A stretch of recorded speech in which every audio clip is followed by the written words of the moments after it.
Mardi 19 octobre 2021, tous avons dans le cadre émission Kindoki Politique et toujours pour nous servir, dans le cadre il y a émission Nabiso, analyse politique, pays d'actualité, plutôt que Sarabino Makanisina ou État du Bongo Nabiso, topé Sarabino peut occasion à quoi intervenir au travers numéro et justement affiché na ban écran Nabino Bokome Nabiso, peut donc bandengani ni makambezo les cas awana République démocratique du Congo besoin Nabiso dans le monde, tous avons pour nous servir bino na cadre émission Kindoki Politique à Mokona lelo, to yambeli bino monsieur Joseph Ngoto, oya sali bongo moko ya lingomba MLC na elongo turosola mwa mingi na oya bongo ba question d'actualité politique ya mboka na biso na cadre toujours ya actualité tika to bisabino que moi na mboka Martin Fayulu Madidi azali lelo na conférence de presse de bosa bapandisango akolobela oya bongo marche na oya le kaki samedi pe lisusu ba incident mondambu oya salemaki moko ya ba militant ya ECD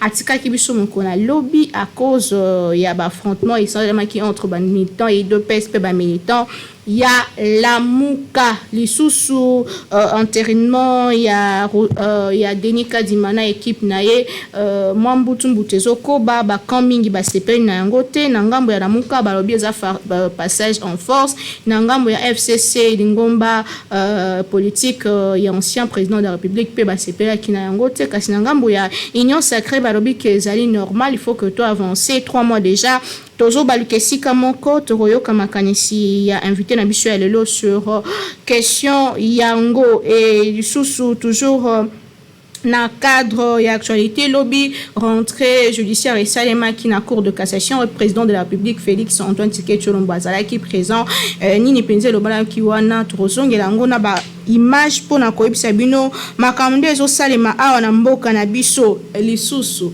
question d'actualité bandeko ya lisanga quelques masanga o esanga na kawana pona ko défendre ba droit ya mboka Congo ba sengi que ba supprimer registre des appareils mobiles bazalaki na conférence de presse hier et l'équipe on a vu le province à Kinshasa wa bandeko ya lusha filimbi pe ba consommateur lésé ba sengi na gouvernement ba PCS 72 heures pour supprimer ram nini sale matoyebite mais bango ba pesa ki message na bango alors to continue émission mokona lo monsieur Joseph Ngotombo tenayo mbote mingi mama Naomi esengo kuya na plateau na yo pe ko répondre na mituna na yo.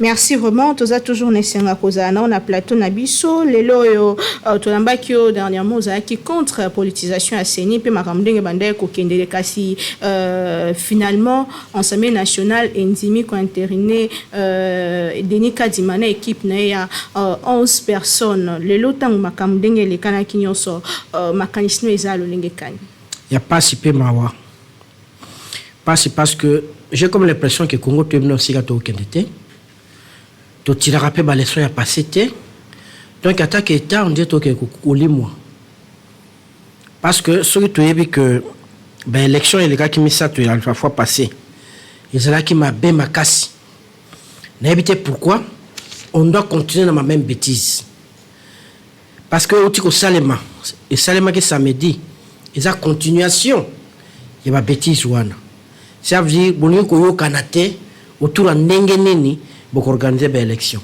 Conséquence, c'est que nini processus c'est que vous allez entacher dans la contestation, élection et que vous allez entacher dans la contestation, moto a comme ma contester à un moment vous finalement il fallait tout trouver solution to mela ming cause la confession religieuse apparemment ba yokana ka tete usuka il fallait qu'on continue les cause la paix ça biso retard mais qu'on continue en opona ba cadre même ba politicien pe ba yokana te bo ça ba confession religieuse point au moment que ma vie des alliés na place na parmi les 15 wana la politique me peut appeler comme beauté et puis mutu ba wana qui est ensemble à boyer donc et ça va confession religieuse c'était ça veut dire déjà c'était mal parti il faut que solo la bien tous un compromis en fait makambo ya seni neti ya kupona président il fallait biso ba politicien tous la libanda nango to tikela ba confession religieuse na ça ko nungu nyonso makambo nyonso c'est parce que biso se prendre en charge c'est parce que biso to instrumentaliser ba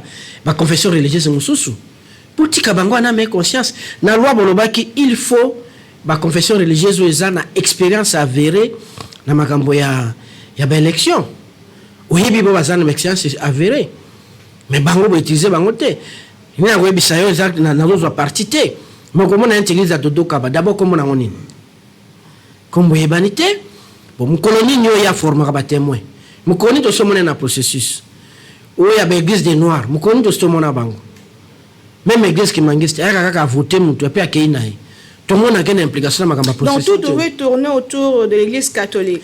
Pas tout autour. Kakaye. Non.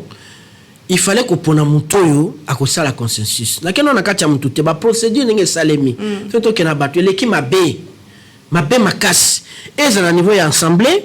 Et c'est à niveau y a confession religieuse. Donc c'est mal parti. Le toko ko lobak l'élection en 2023 toko osé la élection mo apaisé. Ma bé ma casse. Déjà bureau ba hôtel et et qui ma bé ma casse na ngondi ba moninga. Non. Maman. Cela se réfère quand Mukando président yemoka komela ki mabunda. Président Félix pour la koboya enterrement ya Malonda. Dans de mêmes conditions.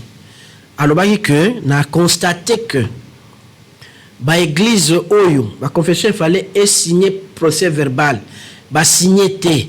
Donc on va même là que procès verbal na bazana qualité té. C'était qui c'était Sony non? Oyo de Dodo Kamba remplacé. Bon abouela ki nini wana PV oyo Sony amemaki. C'est quoi qu'on est Dodo Kamba pourquoi? Si le président est logique à signer té. Et puis aujourd'hui, parce que les gens qui n'ont pas le président de la République, il y a des fois signer ordonnance, il y a des fois investir bango, ni une fois ça là pour que Makambo est tambola normalement. Apparemment, bazara na posa oyo kanate. Tu vas te voir que au Canada, on se retire bah égola no pembeni boyo kana. Parce que moi déjà dans la confession religieuse, protestant qui n'a candidat naé, catholique qui n'a candidat naé, bato qui n'a candidat na bango. À un moment bah rejeter commis bon bah qui mi balé.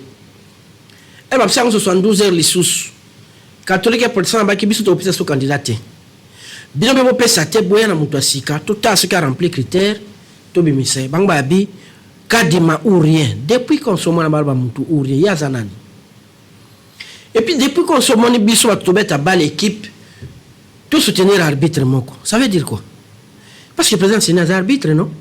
Nous avons un club, nous devons soutenir yé kaka c'est que l'union sacrée dont vous faites partie. Pas union sacrée.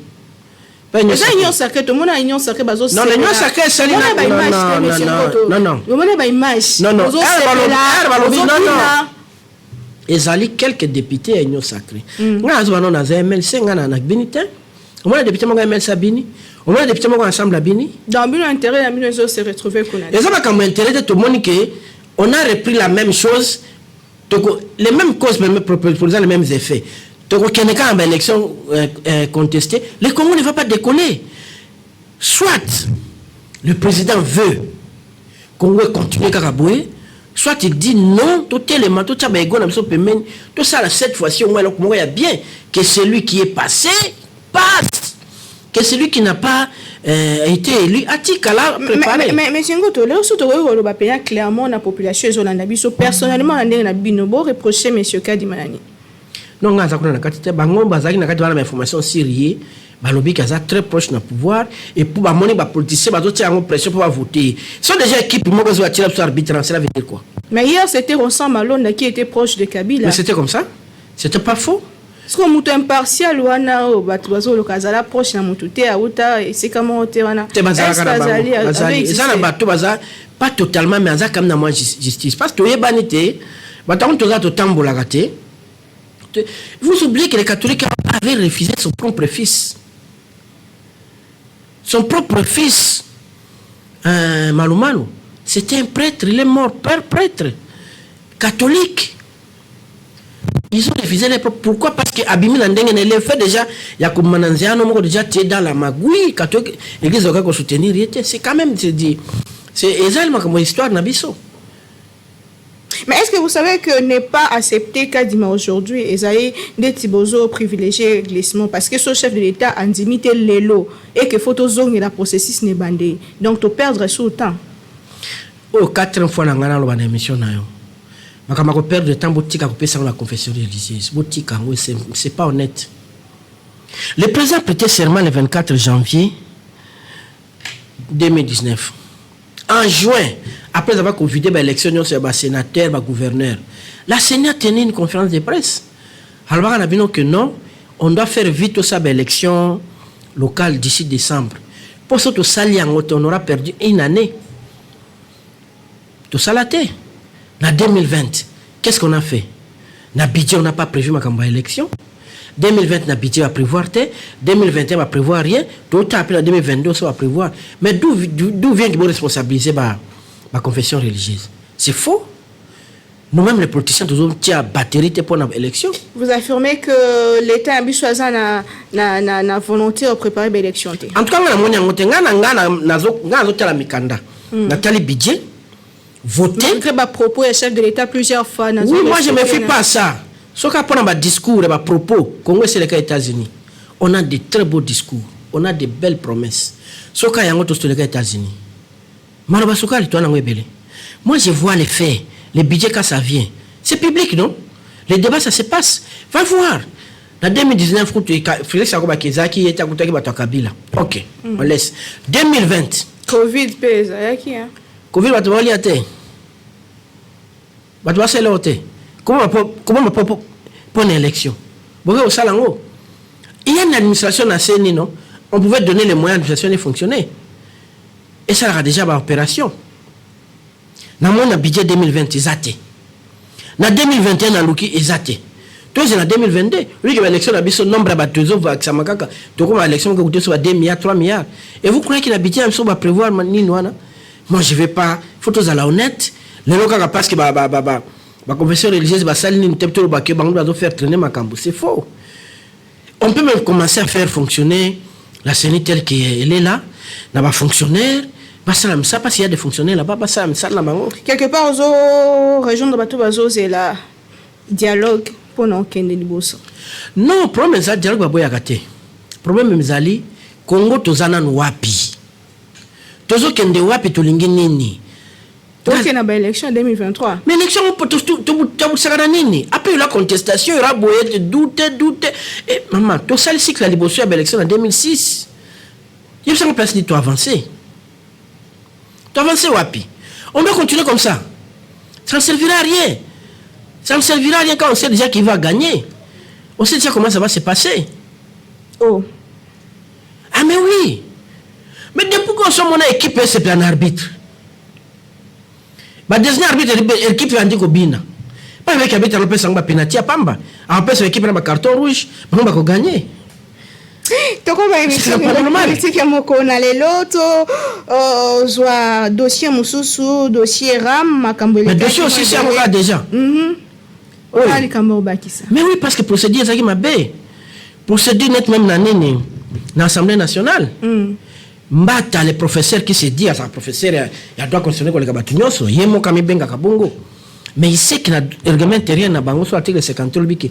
So ça président comme il y a commission permanente moko okoza jamais président il y a commission moko ad hoc commission moko nini. Mais lui il est le président commission PAJ. Mais en quel litre yeba tant ça va tout droit tant ça va tout droit à quel cause président commission paritaire. Et puis la commission c'est chaque groupe parlementaire qui envoie des membres.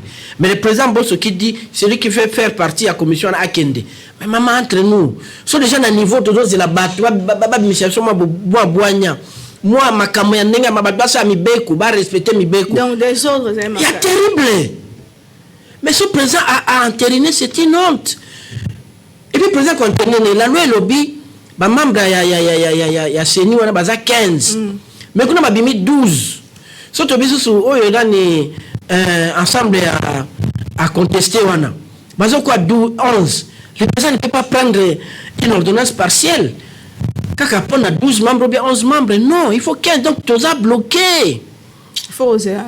Il faut oser là. Le président normalement donc c'est un faut boyo kana. Tout le monde. Pas politicien toujours kana parce que c'est une machine à fabriquer des gens. Il y a un bitumbo nyoso yangwana. So babna que c'est nous qu'on a jeté à ça résultat solo moment va bondi dans l'Assemblée nationale donc ça m'a ramené ça les masser quelque part. Mais maman toi politicien tu yebi que wa côté na seni on a babimisi ya biso ata 120 députés ou ya babimisi alliance na photos on sait comment ça se fait.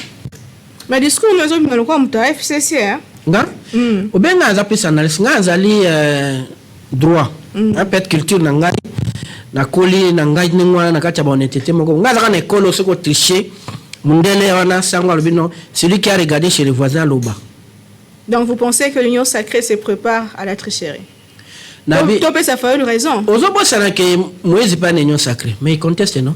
Quand la Union sacrée, l'Union sacrée soit l'Union sacrée lobby, c'est quand on s'est réunis de pondre, communiquer mon com. Mais rien de tel ne s'est fait. Il y a un groupe salibo nano qui est position Union sacrée. Ne tombe ça pour battre la ministre Pétentique. Omnenge sukaka. Ils ont un bois qui va téma qui va kendeki. Ils ont qui osam mon panzi sango. Ils ont ton son de magité. Il s'est passé ce qui s'est passé. Est-ce qu'on peut dire que l'Union sacrée n'a pas le lot derrière le pas de FCC? Non, je ne dis pas ça, mais je dis que toujours risquer tout ça la bongo. Toujours risquer tout ça la bongo parce que mon FCC au moins bazali na moi autorité na bango moko bobazo kana ba ke réunion bazali na mabiso tout dans mikanda mon côté. Wezo réunir biso toi na ngote. Tu éviter réunion to kenda ke pa nani? Tantôt c'est Kaboun qui réunit, tantôt c'est Bahati, tantôt on ne sait pas. Bien ça vision chef de l'État lui-même seul, il sait quoi il a nakati. Ngana veut définir en fait.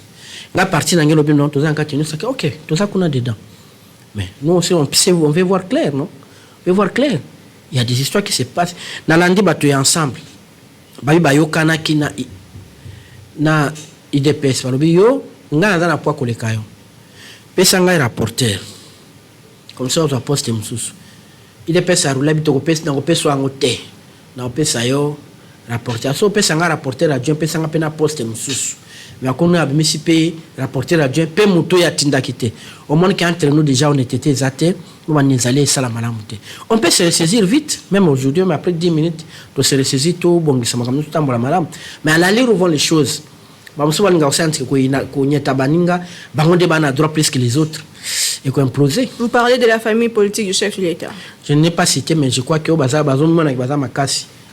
Bazon Ninganko Komate Moninga. Je dis Moïse que ceux qui ont boui, bah ministre non bah l'ongate botika à un gouvernement. C'est pas normal, on peut pas dire ça à un partenaire. C'est pas normal. Parlons de la grève au niveau enseignement primaire, secondaire, depuis année scolaire et bandi, surtout dans l'école conventionnée. Le ministre de EPST a joué qui décision en Colongola. Combo ya enseignant on a na liste de pays. Yo joué qui di kanisango le ngi kan ba msu balobi za légalité, ba msu balobi que il faut que ça la bongo parce que bazo télé mais la gratuité enseignement. Yo nanga muno makanisi nuzani. Agenda au moins un cardinal, tu es ministre. C'est pas normal. C'est un professeur de droit. Mais n'habitez la Congo en droit tout ça là. Ça n'est pas juriste. Est-ce qu'il y a un ministre on a engagé qui va enseigner hein? C'est pas lui. Alors pourquoi c'est tout un processus pour l'ongola mutu. Est-ce que droit et grève de ce droit mais quand même que la gratuité, mais ngane na zalia mama na yope. Ou éviter gratuité ça coûte combien à l'État? Ben expliquez pas nos biso. Et mon dazo télémé. N'expliquez que qui école catholique bando fout ça va parents avec ma contribution à parents un enseignant se retrouve avec 800 000 francs. Il y a primaire, net à boboto 800 000 francs. Il se retrouve avec ça. Mais au big gratuité, OK. On va payer 210 000 francs. Au bac c'est 20 000 francs sur 40 000 francs, on a 250 000 francs. Dis-moi. Dans l'entretien on peut ça ba créer une école parce que déclaré que la gratuité il y a moins à 210 000 francs dans les obéza ba msusu ba qui ba futa maté ba nouvelle unité par exemple. On comprend nouvelle unité de futa maté dans l'état mais ben école wana avec les primes que les parents payaient ba na ko sa nouvelle unité. Est-ce qu'il faut revendiquer pour ba selon bongo alors que même sous baza pembeni ko bazo mbongo té? Mais oui, que chacun revendique makamnaï. Yo tal makamnaï, yo revendiquer ya yo. Ce qui peut magistrat ko revendiquer ya c'est tout l'état biso ba na l'état. Yo autant la tête sur le médecin revendiquer non moi toi na fonction yo revendique médecin pas revendiquer ailleurs mon doit revendiquer comprenez donc c'est facile que ils combattent la est-ce que la gratuité a été bien préparée? 3 ans déjà. C'est ça la bonne question. Déjà il est ministre à Loba pour l'année où passé l'État a prévu qu'il y ait autant pour la gratuité. Par exemple, l'État lui a donné combien? C'est comme ça que le ministre parle. Avant qu'on en ait Bango. Si l'État prévoyait Bamba payer ça, 1 milliard. Mais venez dire aux gens, si l'État peut 250 millions, dis-moi que c'est Mandène. Quand même, même tous solo entre responsable na Congo mutualeki moninga zate un chef de l'état qui opété à citoyen congolais à un moment l'état PCF charge wana garant de bons fonctionnaires après kolongwa pe ozonga pe citoyen kabila na otambla ba moto na nzela kuna aso apena batasomi masango na otumbale normal non yepe kokoma kaya moment yope ministre okolongwaka okozonga pe citoyen ba no ba kenaka classe tout ça tout solo là et ça ba fonction to pesa ka bango. Apparemment l'église catholique est aussi payée en gratuité. Peut-être c'est facile de dire ça. On a besoin de la kuna. Maman a dit que les lois ceux que vous avez bazali belé. Peut-être bien inviter l'homme ya Mbappé na sima ba ko biso soki na ndenge bazali lo bateau potable na mais soit bateau recommandable c'est pas balika qui parle église ya basango et pas école ya basango batangisa bango très bien. Boyo ngi ko enseignement ne koya. Olingi professeur ayi na classe ya fanda bi j'ai fait avant de tangisa beaucoup cotiser pour n'avoir besoin melanga c'est que na mela et puis là je n'ai rien laissé net comme tu es alaka beaucoup cotiser les professeurs il sera plus rigoureux dans la cotation que c'est que les catholiques n'aiment pas il veut que les professeurs soit le cas professeur enseigne banaga secret on doit les renvoyer parce qu'on lui donne de quoi à ce stade quelle serait la solution tozongela paiement ba parents to paye gouvernement et joie solution parce que ba pesi bango tango ba solo la clairement l'état par exemple que gratuité pour ngana année mobimbe kutakanga autant mais vie budget na biso montant dans zalango na ndozaka na 70%. Alors 70% 30% mswana dalingi ba parents beaucoup contribuer na hauteur ya muke vous comprenez les atteindre ba classe comme ba 600 ba $800 ba 1000 vous comprenez ça rappelle moi trop na bobo toana. Donc, on a l'état à 70%. Place, moi, on a $400. Yo 5 par an, 150. 350, il y en a 250, c'est moi qui prends en charge. On peut aller. Ma petite à petite économie de Tambola, je crois qu'il y en a 2024 ou 2025, et comme un total, là, on comprendra. Mais quand au Kati, c'est pas quand même pas honnête. C'est pas bon. Après, comment condamner Batou? Nana ngwa kondima na 800,000 comme na 200,000 250,000 nani yo kondima sokolongwa kanbe toko ba émission ya biso tozoko ma presque na suka tolobela ki dossier ram mais la bandeko activiste de droits de l'homme pe bandeko bongo na bongo ba pesi gouvernement 72 heures tolanda ki dossier ram depuis Assemblée nationale ndenge le président Bosso azong saki na boka gouvernement premier ministre a se prononcé qui le vendredi passé ko ba que ba rejoa décision na mikolezali ko ya kasidelo bandeko ba mouvement de pression pe bongo na bongo Lucha Filimbi pe ba consommateur les ba pesi gouvernement 72 heures liloba na yo to si ces missions non normalement un gouvernement normal va répondre à ko réagir à pression ningola to pesi date boyi per ça c'est pas bon signe lucha kutana mabeti biente le quoi le gouvernement ba ki akoni ba lukano ba kutana ba kulungula ngokan parce que moi même j'ai remarqué qu'après passage il y a un ministre, bazonge suko kata grave, même ceux qui ont remarqué. On disait bayoki na bangote. Mais donner un ultimatum na gouvernement c'est pas bon. Ba gouvernement pas mona ne ba bazoloba. Pour qu'on expliquer bisoté, ils aram, ils a redevance à l'objet le côté. On comprendre. Et puis mbongo wana zokota, à l'objet pe le kosa na ngote. C'est quand même pas juste. À suspendre nano.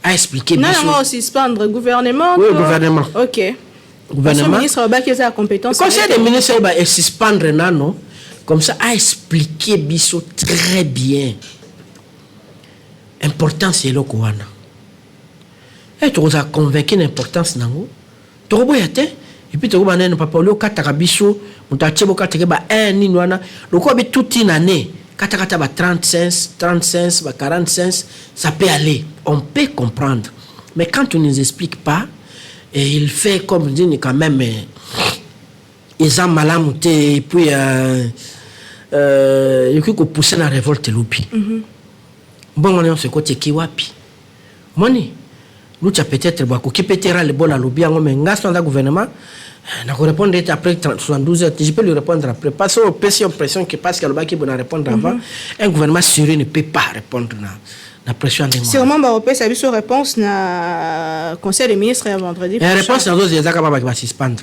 On a zozela gaza no baba qui va suspendre quoi annuler peut-être c'est trop ni to suspendre to pesi délai quoi 3 mois tu te encore pas en janvier to expliquer le nom na langue nyonso rame za nini avantage nango za nini pour c'est un exemple et puis to ando futa ba to combien ba sabunga téléphone ba retrouver n'est-ce que rame so eza pendant la technique que la xabiso bato yo téléphone ya maboyo et lancer ba image obscène ozo les caméras ba bebsi valeur à mutubu et tout ça ce ba ko aider biso ko dénicher bloc en moi je suis pour parce que n'importe qui qui a compte makamwana mutu fandi na peut-être vidéo scène makamno bi fa no na bar le placement ko fa no na intimité mutu filmer bo tala honorable wana le kaka bo tala mutaleka na TV député vice président MLC wana denga zo mela masanga wabu asambusio lui il est à l'aise non. Il faut pas découvrir c'est parti de tel téléphone na numéro nyonso ba kangi muto na sali prison ça va beaucoup aider na lobby so ba bi ba ko aider biso na sens ça peut nous aider aussi tout le monde a makamba mabe mais so kaza ba ba dollar toujours ba te bureau na bango ba BRPTC ba tona ba so ba 300 millions depuis début de l'année c'est quand même trop. Tout ici déjà émission la bicho etikali kaka 3 minutes monsieur Joseph Ngo Totoko que si ça boité sans tolobela incursion et salama ki lobby na Nirangogo o ezaki na frontière entre RDC na Rwanda ba rebelle ba soda Rwanda ba kota ki na mboko na bicho to moni batuko kima ebele ça qui vraiment passe makasi réaction na rapidement pour tout ces émission à lelo. La chose à passer on va comprendre que tout ça na état de siège c'est que pays zone les a fortement militarisé et armée étrangère côté n'ingone puis une armée qui entre comme ça c'est que ça na vala ba autorité na bango ça doit se préparer qui ba ibi otamba kokota nini ba koti pe kaka boy ba bimi donc Congo mboka nange comme nango passoire moto ya kokota ayi abimi et Rwanda est-ce que vraiment pour le moment Rwanda toko sani bo camarade lelo kaka boy Rwanda bo camarade na boy moi j'ai beaucoup d'amis rwandais na depso que na botama na est na tanga bakutuna na ba amiti lelo ya Rwanda to so dans un même cas sens to kabola to kataka relation diplomatique pour nanyo so ça to katano to kana bien to so no bien Allemagne pays Japon a colonisé la Chine so pendant 900 ans Allemagne na France be bana ka mer mono de temi to ça quand même peine en relation il y a respect comment on to akota na territoire ba kimi pi balobia bazo zonga bazo piller batu donc bayokinza dibo kanzala bokati na Congo bozwa biloko bakati bazu bake et puis jusqu'à là le gouvernement ngelo bien au côté c'est quand même grave sûrement on se préparer pour en répondre et surtout zelaka kaka to se préparer neto loba to zelaka. Ça n'est fini pour aujourd'hui. Kindoki Politique avec monsieur Joseph Ngoto. Merci beaucoup d'avoir répondu à nos questions. Ça s'appelle Ming. Merci Ming maman. Merci Nabino Bolandi Bisso partout dans le monde. Ezaki émission Kindoki Politique. Vous continuez au Komina Bisso. Tous en surtout na Est et Ambo Kanabiso. Bo tous ensemble quoi. To beaucoup bako Komina Bisso. Bo ipsa Bisso makamde ngezo le kana. Bo tinde la Bisso ba imaginer bo message na tinde la Bisso. En tout cas to ko bako lobela bino. Kimia na ngambo wana ezape moko ya esengo na biso ekosala kitoko makasi mboko na biso kimia ezonga tokutana très prochainement na susi moko ko servir bino tolongola ko banga pe tolinga mboka na biso nzambe abenisa repito mokati du Congo bye.